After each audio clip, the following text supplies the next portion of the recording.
Hello, welcome to our YouTube channel. Let us discuss the topic research report, and here are the few table contents which we are going to discuss. So here we start. Research reports are recorded data prepared by researchers, statisticians after analyzing the information gathered by conducting organized research, typically in the form of surveys or qualitative methods. तो जो भी researchers data collect करते हैं या जो भी information के पास होती है उन्हें एनालाइज करके या रिसर्च कंडक्ट करके सर्वे करके डिफरेंट मेथड्स यूज़ करके और जो भी उस डेटा को वो एक इंफॉर्मेशन में प्रिपेयर करते हैं उसे हम रिसर्च रिपोर्ट कहते हैं. So report are usually spread across a vast horizon of topics, लेकिन वो फोकस्ड होती है communicating information about a particular topic and a niche target market. तो जो प्राइमरी मोटिव होता है रिसर्च रिपोर्ट का वो ये होता है कि वो कन्वे करे integral details about A study for marketers, ताकि वो कंसिडर कर सके जब उन्हें उस टाइम जब उन्हें न्यू स्ट्रेटजीज बनानी है.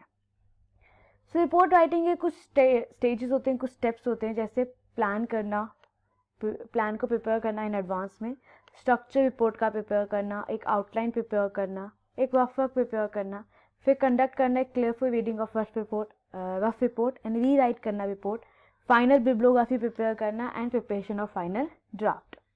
सो कंपोनेंट्स की बात करें तो रिसर्च रिपोर्ट समरी, तो जो एंटायर ऑब्जेक्टिव होता है अलॉन्ग विद ओवरव्यू रिसर्च का, उससे हम एक समरी में इंक्लूड करते हैं जो कुछ कपल्स और पैराग्राफ में होता है. जितने भी मल्टीपल कंपोनेंट्स है रिसर्च के उसे एक्सप्लेन किया जाता है इन ब्रीफ, मतलब इन शॉर्ट में, under the report summary. It should be interesting enough ताकि वो सारे की एलिमेंट्स जो रिपोर्ट को उसको कैप्चर करे और वो इतनी इन्फॉर्मेशन होनी चाहिए उसमें ताकि हमें पता चले कि रिसर्च किसके बारे में और वो कितनी इंटरेस्टिंग है. The other is research introduction. तो ये हमेशा एक प्राइमरी गोल होता है रिसर्चर का कि क्या उससे रिपोर्ट में अचीव करना है, वो इस इंट्रोडक्शन में उससे बताना होता है. इन द इंट्रोडक्शन सेक्शन वो कवर करते हैं आंसर जो भी उनका गोल होता है उसके रिलेटेड, या एक थीसिस एस्टेब्लिश करते हैं which will be included to strive and answer it in detail. ये section should answer it integral question कि what is the current situation of the goal. The other is research methodology. This is the most important section of the report जहाँ पे सारे important information lie करती है. The reader can gain data for the topic along with analysing the quality of providing content, and the researcher can also be approved by other market researchers. The other is research result. एक short description of the result along with the calculation conducted जो हमें goal achieve करने में helpful हुई है will form this section of result. Usually this exposition after data analysis is carried out in discussion part of the report. The other is research discussion. तो जो result discussed हुए हैं in extreme detail, जो भी result है उनको हम इसमें डिस्कस करते हैं in extreme detail along with जो उनका कंपैरेटिव एनालिसिस है रिपोर्ट्स का, वो भी इसी डोमेन में एग्जिस्ट करता है. कोई भी एबनॉर्मलिटी जो कवर्ड होती है ड्यूरिंग रिसर्च वो भी डिस्कशन सेक्शन में ही ली जाती है.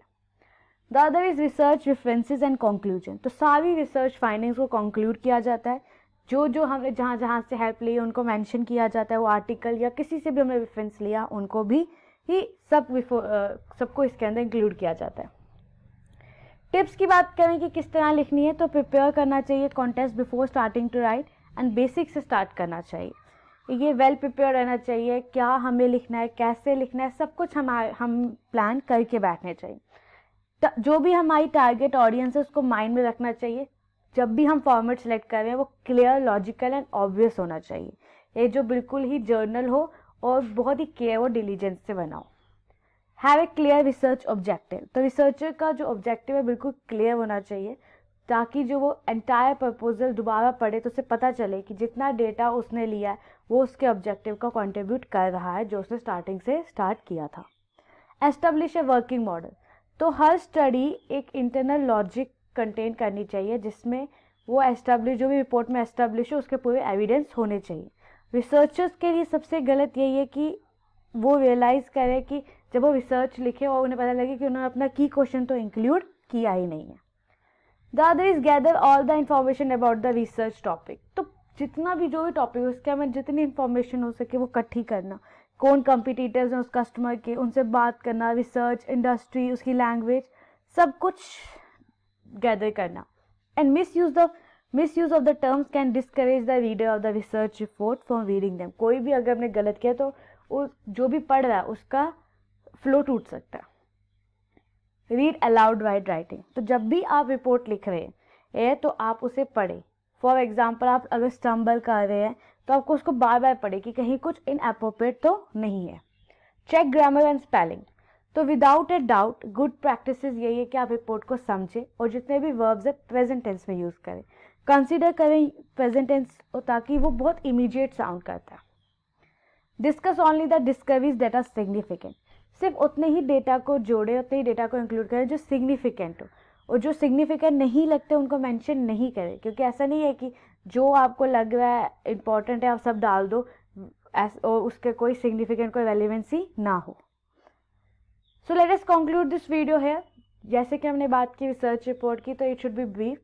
रिसर्च रिपोर्ट की समरी की वो ब्रीफ होनी चाहिए, सिंपल सिंगल पैराग्राफ में होनी चाहिए, उसमें क्लियर में होना चाहिए कि हमने रिसर्च में क्या क्या कंक्लूड किया। और रिसर्च रिपोर्ट में फुल आता है, एक समरी से लेके उसके मेथोलॉजी, उसकी फाइंडिंग्स, उसके कंक्लूजन, उसके रेफरेंसेस जो जो उसने यूज़ किए हैं।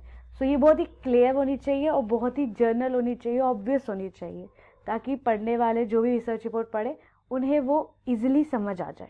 Thank you for listening.